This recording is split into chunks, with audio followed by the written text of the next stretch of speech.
আসসালামু আলাইকুম। আমি কিছুদিন আগে একজনের বাসায় গিয়েছিলাম। বাসায় যাওয়ার পরে দেখি সে খুব ব্যস্ত ব্যস্ত খাবার খাচ্ছে তাড়াতাড়ি করে। আর এই ব্যস্ত ব্যস্ত তাড়াতাড়ি করে খাবার খাওয়ার ফলে তখন আমি তার দিকে খেয়াল করে তখন আমি তাকে জিজ্ঞাসা করলাম, আচ্ছা এই যে আপনি খুব ব্যস্ত বা তাড়াতাড়ি করে খানাটা খাচ্ছেন, এতে আপনার গ্যাসের কোনো সমস্যা আছে কি না? তখন সে আমাকে বলল যে হ্যাঁ, আমার গ্যাসের সমস্যা আছে।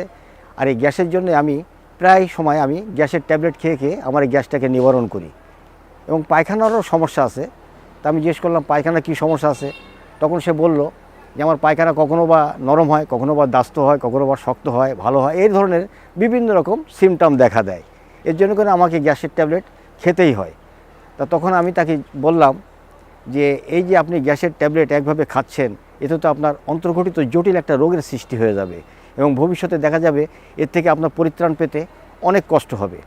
তখন তাকে আমি পরামর্শ দিলাম যে আপনি একটা ব্যায়াম করার চেষ্টা করবেন, যে ব্যায়ামটা আমি এখন আপনাদেরকে দেখাবো। আর এই ব্যায়ামটা যদি আপনি রেগুলারলি ঠিকমতো করতে পারেন, তবে অল্প দিনের ভিতরে আপনি একটা রেজাল্ট পাবেন। তা তখন ব্যায়ামটা আমি তাকে সুন্দরভাবে দেখালাম এবং সেই ব্যায়ামটা এখন আমি আপনাদেরকেও দেখাবো। আর এই ব্যায়ামটা আপনারা যদি ঠিক রেগুলারলি সুন্দরভাবে ঠিকমতো নিয়মিত নিষ্ঠার সঙ্গে করতে পারেন, ইনশাল্লাহ আপনারা ওই রেজাল্ট পাবেন। তো চলুন ব্যায়ামটা এখন আমি আপনাদেরকে দেখাই। আপনারা যখনই খাদ্যটা খাবেন তখন ভালো করে চিবিয়ে একটু সময় নিয়ে খাবেন। তাতে করে আপনার সুবিধা হচ্ছে যে আপনার পেটে সহজে গ্যাস জমতে পারবে না এবং সহজেই হজম হয়ে যাবে। এখন লক্ষ্য করুন যে কিভাবে ব্যায়ামটা করতে হবে। প্রথমে আমরা ঠিক এভাবে শুয়ে পড়ব সোজা হয়ে। অবশ্য দম নিঃশ্বাস স্বাভাবিক থাকবে এবং ব্যায়ামটা যে করব প্রথমে আমরা ডান পা দিয়ে করব, আর বাঁ পা দিয়ে অবশ্যই করব না। বাঁ পা দিয়ে যদি আমরা ব্যায়ামটা করি তাহলে আমাদের এই ব্যায়ামের কোনো উপকার পাবো না। এবং লক্ষ্য করুন ঠিক কীভাবে করতে হবে। ব্যায়ামের নিয়মটা যদি ভুল হয় তাহলে অবশ্যই আমরা উপকার পাবো না। প্রথমে আমরা পাটা ঠিক এইভাবে তুলে দেবো।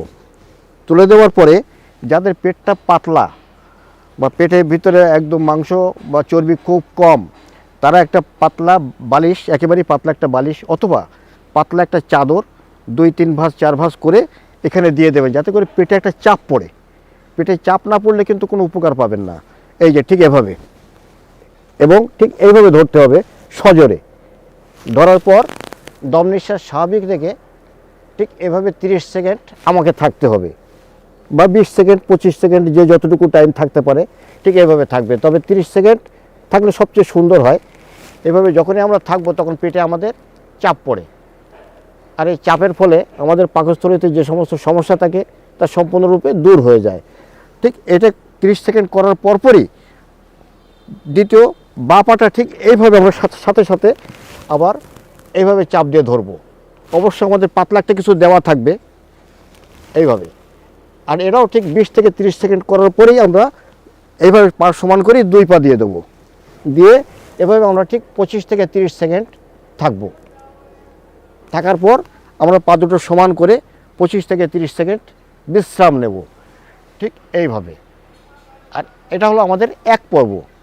আর এই পর্বটা আমরা 3 থেকে 4 পর্ব বা 4 থেকে 5 পর্ব করব। যদি আমরা এই নিয়ম অনুসারে যদি আমরা ব্যায়ামটা না করি, অবশ্যই আমাদের ব্যায়ামের কোনো উপকার পাবো না। তো এই জন্য আমরা প্রত্যেকে চেষ্টা করব যে নিয়ম অনুসারে ব্যায়ামটা করার জন্য। যখন আমি এই ব্যায়ামটা তাকে দেখিয়ে দিলাম লোকটাকে, তখন সে 15 থেকে 20 দিন করার পরই আমাকে একটা সুন্দর রেজাল্ট দিল। বলল যে হ্যাঁ, আমার এই গ্যাসের ট্যাবলেট আর খেতে হয় না, এবং আমি যে আগে যে সমস্ত খাবার খেয়েছি বা যে সমস্ত জিনিস করেছি প্রতিটি বারই আমার হজমের ডিস্টার্ব হয়েছে। আর এটা যখনই আমি করেছি তখন আমার হজম শক্তিও বেড়ে গেছে। এখন আমি যা খাই তা সম্পূর্ণ ডাইজেস্ট হয়ে যায়, আমার পেটে কোনো ট্রাবল নাই এবং আমার কোনো গ্যাসের ট্যাবলেটও খেতে হয় না। তাই যখন এই 20 দিন পরে যখন আমাকে রেজাল্টটা দিল, তখন আমার খুবই ভালো লাগলো। মনে হলো যেন ঠিক আছে, এরকমভাবে। তবে অবশ্যই এটা একটা রেজাল্ট নয়, আমি আরও অনেকগুলো রেজাল্টই পেয়েছি।